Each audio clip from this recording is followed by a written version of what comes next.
Hello everybody and welcome back to my channel. If you are new, my name is Lucy, welcome, and today I thought we would have a bit of a discussion and I would show you all of the products that I have bought and that I haven't really enjoyed, that I don't really use, that I would never repurchase, and sort of explain my reasons why. Quick disclaimer, this isn't a bragging video. If anything, feel sorry for me because I have a makeup hoarding problem. And if these products work for you, fantastic.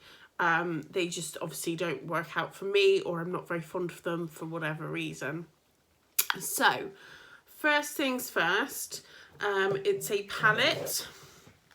It's the Beauty Bay Identity palette, 42 colours. This was the first of like the 3 that they brought out. Beauty Bay, if you don't know, is a website in the UK where we can get like a lot of American brands, indie brands, and we don't obviously have to pay for custom fees or handling fees or anything, so it's really, really cool.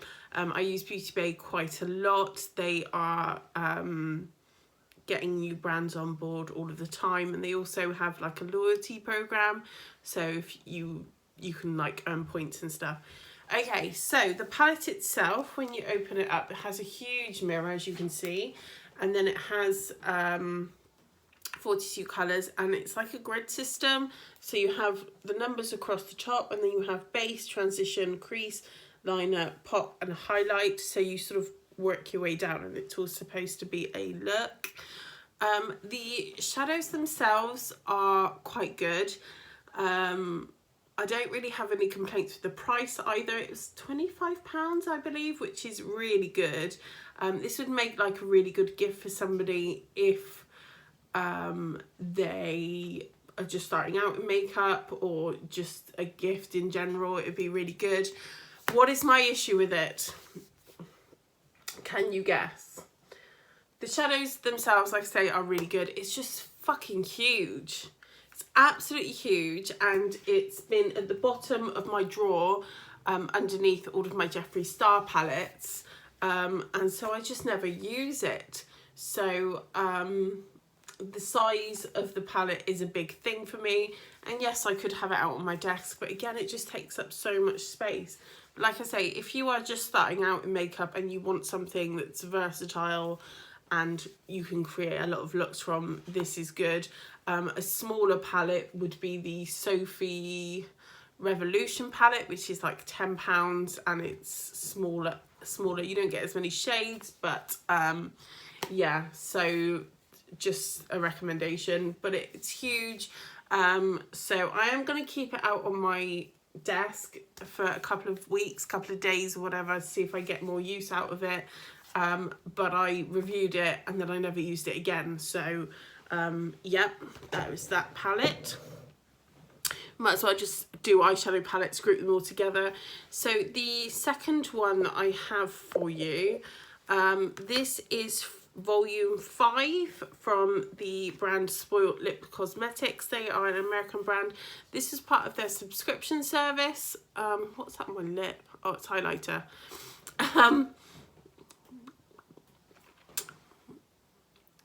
So this is part of their bi-monthly subscription service.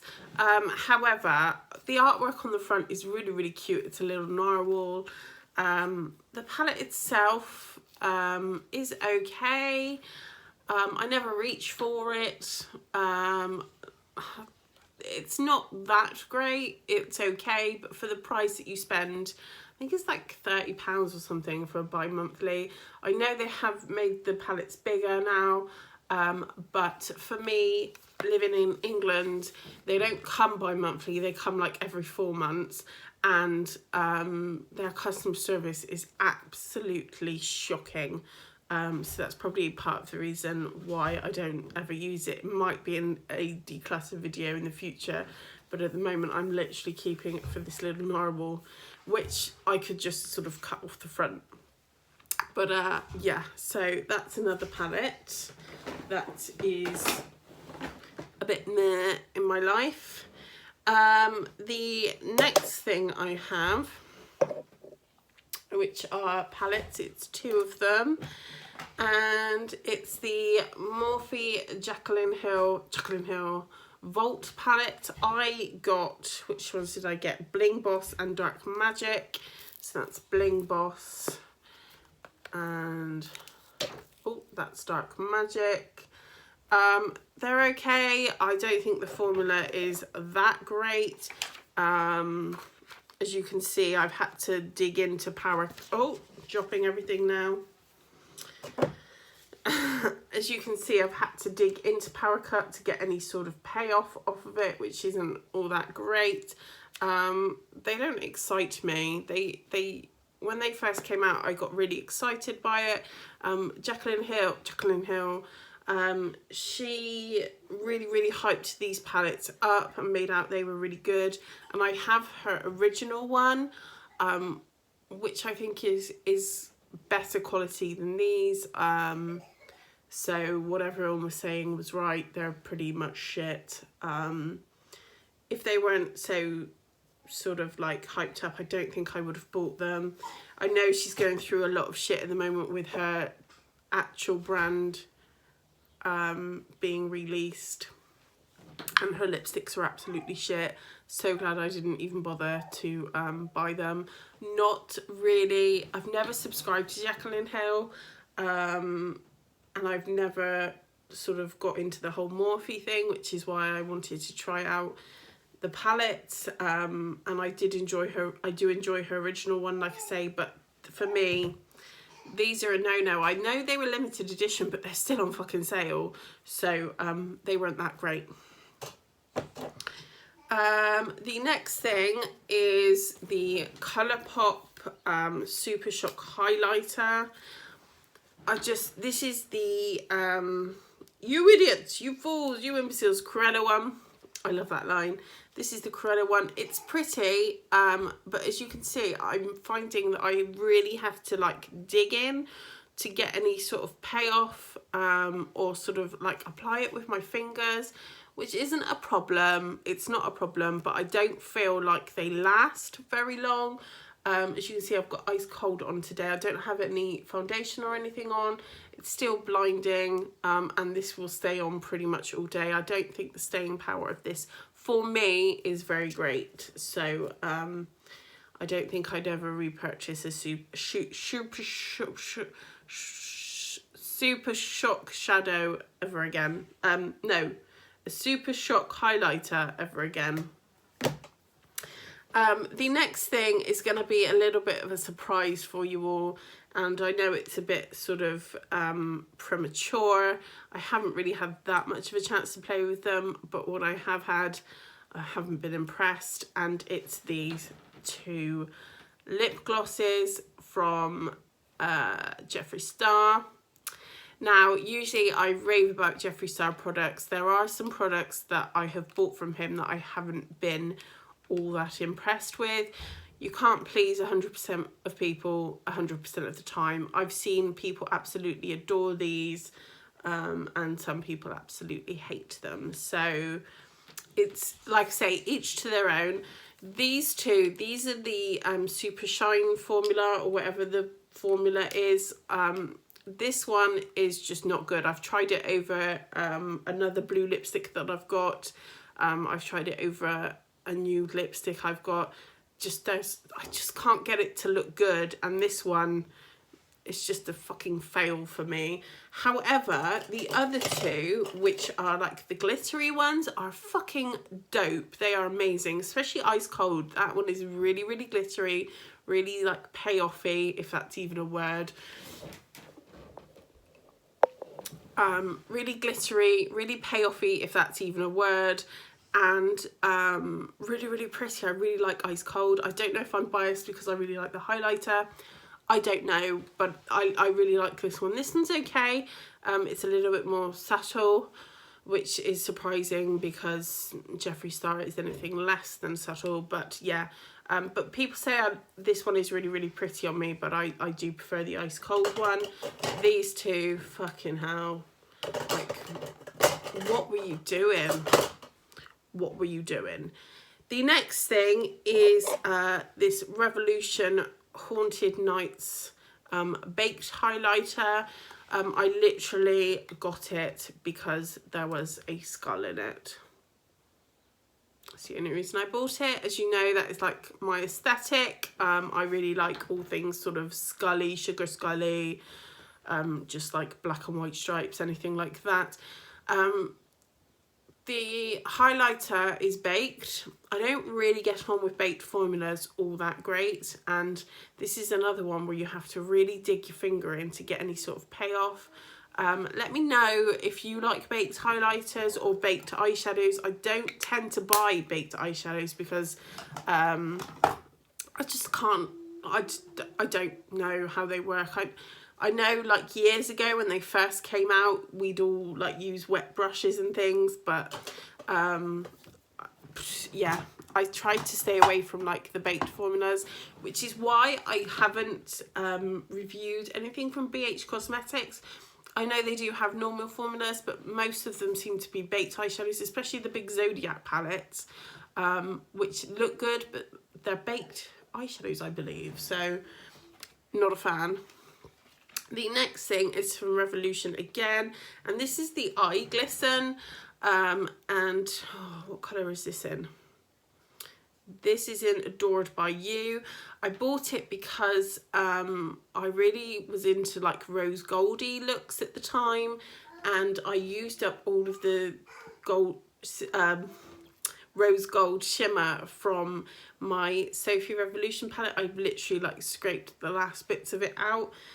So I thought this would be something cool to sort of get in place of that, and I thought I would use it all day, every day.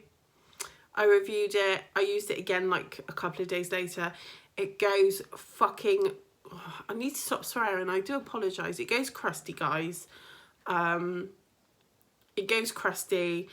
And it just looks rubbish on my eyes. If you can make it work, great for you, but it's literally just going to sit in my collection until I declutter it, I think, because it doesn't fill me with joy to use it, and yeah, I wish I'd never bought the thing.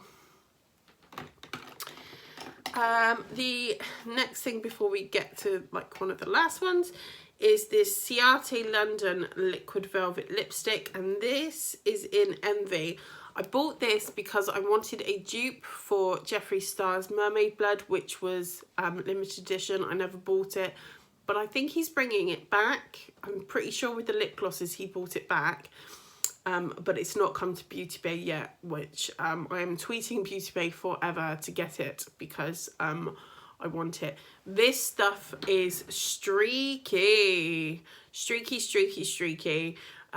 It's not the same formula as their magic like glitter pop ones, which I really like. I really like Candy in the glitter flip.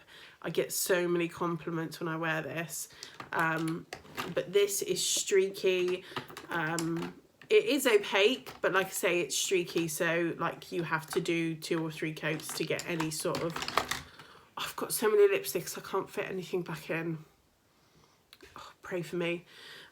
Yeah, so it's streaky. I really don't enjoy the formula. It's not great. It's not great for me. What else? Okay, I'm just gonna pick a few out and we'll talk about it.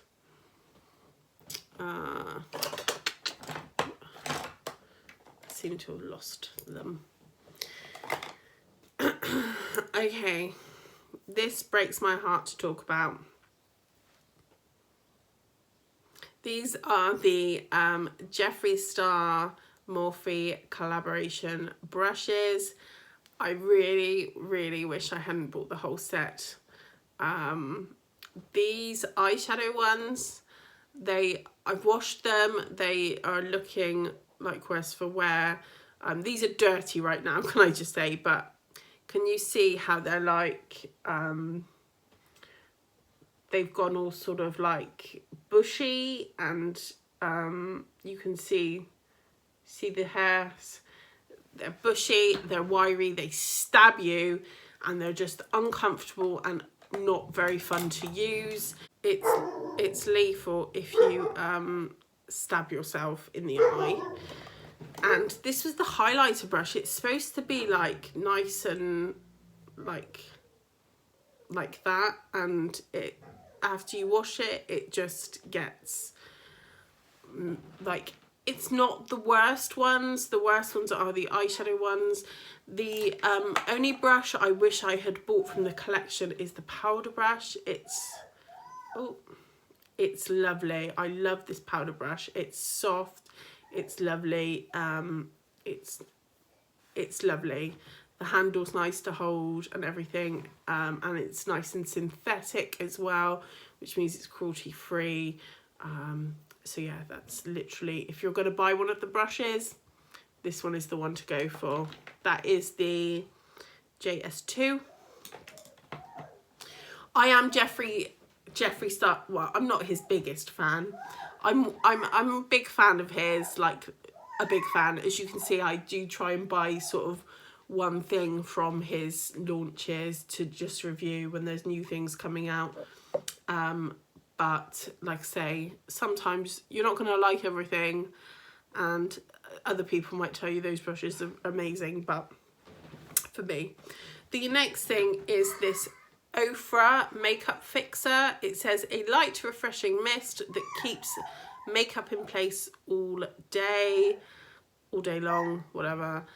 This came with the highlighter and a liquid lipstick. I didn't enjoy the liquid lipstick formula. This is the long lasting liquid lipstick. Not a fan of that. The highlighter is amazing. It's bomb, and I love the highlighter. I got Pillow Talk. It was like a little travel size. And then it also came with this, and I ran out of my Revolution setting spray, so I thought, well, I don't need to buy one because I've got other products to try, other brands to try. This stinks. It's disgusting. It's supposed to smell refreshing. It just smells like feet. Stinky, stinky feet, in my humble opinion. Again, if it works for you, great. It does work, but it just stinks and the smell lingers. I'm not a fan of lingering scents. I can't deal with it. So yeah, I think we're on to the last one now. I wonder if you can guess what it is. Anyone? No? Okay. Wet n Wild products in general. I wish I'd never bought them. Wet n Wild came to Beauty Bay 6 or 7 months ago. It could have been last year, I don't know. It came to Beauty Bay not very long ago, and I got very, very excited. The metallics they're not very good. You have to like apply 5 or 6 times to even get something to look opaque. The mattes are good. This is the liquid catsuits. They're okay. This is in Berry Recognised. They're okay. There's a little cruelty-free bunny on there, as you can see. That's a fucking lie. And I will swear now, because Wet n Wild, you are liars. You are liars, liars, liars. You told everybody you were cruelty-free, and you aren't. You sell in China. If you don't know what the laws are on that, basically, if you sell in China, then your products have to be animal cruelty, animal tested. Yeah, they have to be tested on animals. Sometimes, like, they can be on the shelves, and then if they're not tested on animals, but if somebody complains and says, like, this eyeshadow has irritated my eyes, then the products have to be pulled from the shelf, and the Chinese government test them on animals. I don't agree with that. I'm trying to be cruelty free. So whether you allow third party companies to test your products on animals, that means you're not cruelty free, in my opinion. If you're fine with the company in general not testing on animals and that's cruelty free, then that's all good. But in my opinion, I don't want to buy any products again from Wet n Wild until you become actually cruelty free.